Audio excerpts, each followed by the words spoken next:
said. In 1950, the United States had 90% of all the patents for invention issued in the planet Earth. Now we're down in the low 30s and dropping fast, because once you destroy this imagination, which was specifically recommended by some names I'm going to give you so you can verify this independently, but all of the big thinkers who led to the schooling we know said, first you have to destroy the imagination of ordinary people, or they'll think up ways to escape this or get around this. But once the imagination was gone, all that stream of invention... It's the engine of innovation, of creativity, and of rebellion. Yes. I mean, and it was certainly a source of incredible wealth. I'm invited to speak about half a dozen times so far by the Chinese government, and I've been in all different parts of China. And the funny thing is the three American businesses which clearly dominate China, it's really amusing in a way, are all built around imagination. I'll tell you, every Chinese I saw was playing American computer games while they were sitting in a McDonald's eating, I don't mean this too critically, but eating pieces of meat that I'll tell you in human history nobody would eat except slaves. But anyway, all the movies, all the traveling acts at the big hotels, they're all American because the imagination is gone in China.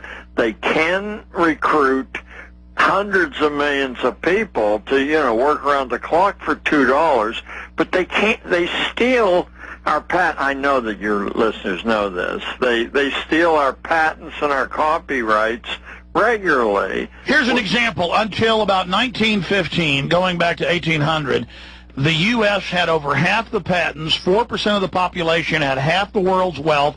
Because of feudalism, there was no imagination. They just institutionalized this system, and that's why we dominated the world. Now the globalists have seized us and used us as an engine to dominate, but now they've depleted and destroyed their brain trust. Yes.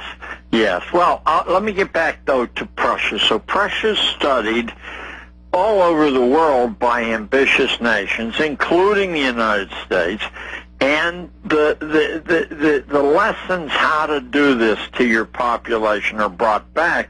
The trouble in the United States was, as Abraham Lincoln said in 1859 to the Wisconsin Agricultural Association, virtually everyone in the United States, 75% of the population, had an independent livelihood.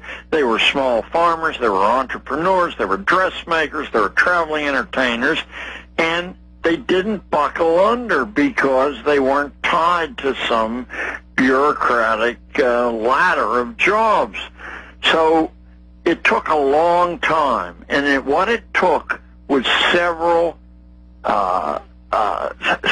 crushing inflations, financial panics, and several big wars to pull this off. Under the cover of these wars and financial panics, institutional schooling was set up to deliver the same kind of mindless or semi-mindless citizenry that Prussia had enjoyed. And now we see the average American, 1/5 can't find the U.S. on a map. 70+% of high school graduates don't even know what a continent is. Or where the Pacific Ocean is. Yeah, right. No, it's way beyond what the newspapers cover. That's what Orwell talked about, though. He had discovered this, how they were destroying language, reducing it by design. It's like people listening to us right now either have escaped this, or a new listener who's been under this control can't even understand us right now. Well, I must add to your Orwell allusion that Orwell was in the outer fringes of this thing when it was happening, so he didn't discover it. He actually listened to the people planning this, and when he wrote 1984, which all the American papers said had to be about the Soviet Union, he was talking about London in England. Oh, yeah, he said that, yeah. Yeah, but that's conveniently back. But he wrote letters. He wrote letters where he said that because he'd been a secret policeman in India. Then he'd fought against the fascists in Italy, in Spain. Then he'd been a propagandist for BBC during the war. Right. And he finally figured out they were controlling it all. Well, it was his BBC contacts, who were rather proud of what they were doing.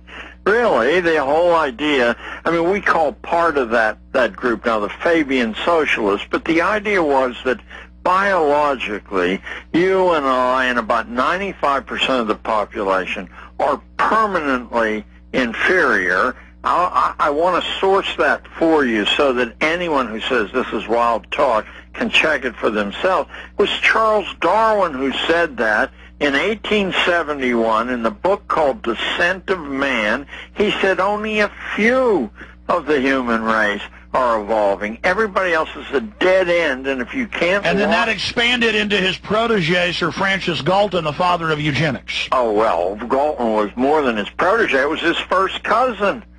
It was his first cousin was Galton. Now, I want to be clear. You independently have done all the same research I've done, discovered the same thing. So has Alan Watts. So have many others. The point is, people keep thinking we're getting this from each other. I'd never heard you till a few years ago and heard you once. The point is that we're all discovering the same thing. And listeners, if you go research this, you're going to find the same thing. Go ahead. It's not, with the Internet, it's fairly easy to read.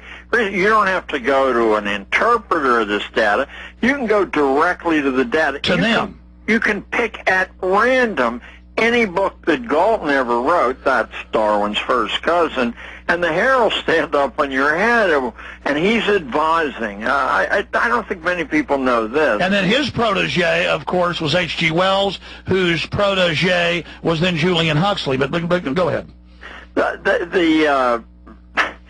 The Darwin family wasn't just a wealthy family. They were among the supreme fortunes on planet Earth. So rather than thinking of Charles Darwin as a scholar speaking to other scholars, you're talking about a man who was in the inner circle around the British throne, who had fantastic wealth, Galton also, and spoke to, dukes and earls and heads of industry so that... And plus, their idea of the elite being supermen and us being dogs, that was already the elite's ideas for thousands of years. So they tailored a science to fit into that elitist approach. See, the idea certainly has been around. You can find it clearly in But it was scientifically codified, yes. Yeah, so it starts, I'll say it starts. It starts in easily accessible documents with Plato's Republic and his Utopia of the Laws. 2,400 years, yes. And he'll say people are frozen into these categories. The whole idea that they can get out of these categories is just nuts. So, but from Plato it goes to a very, very important theological work of the 15th century. It goes to John Calvin, and Calvin says there's so many of these inferior people damned by God before they're born, that's predestination, that we can't lock them up or police them. We're going to have to teach them how to police themselves, and we'll do that by establishing universal schooling. So after Calvin says what Plato said philosophically, Calvin said theologically, just a short time later, about 150 years later, the big gun in this, and I'm going to give your readers a book. Well, no. I'm talking about a Dutch philosopher named Spinoza, Spinoza, who's carried in American colleges as one of the most liberal philosophers who ever lived. What you have to read is the same book